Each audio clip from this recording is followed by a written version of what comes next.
Is your Android phone constantly listening and launching Google Assistant at the most inconvenient times? Let's shut that down. First, unlock your Android phone and locate the Settings app. It usually looks like a gear or cogwheel icon. Tap on it to open.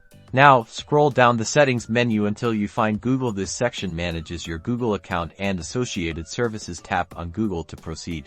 Within the Google settings, look for Settings for Google Apps and tap on it. This opens a list of specific Google apps and features you can customize. Select Search, Assistant and Voice. This section contains all the settings related to Google Search, Google Assistant, and Voice input. Tap on Google Assistant. This will take you to the main settings page for Google Assistant. Scroll down until you see Hey Google and Voice Match. Tap on it. You'll see a toggle switch labeled Hey Google. This controls whether your phone is actively listening for the Hey Google command.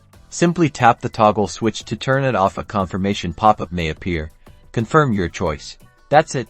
You've successfully disabled Hey Google on your Android phone. Enjoy the peace and a bit more battery life.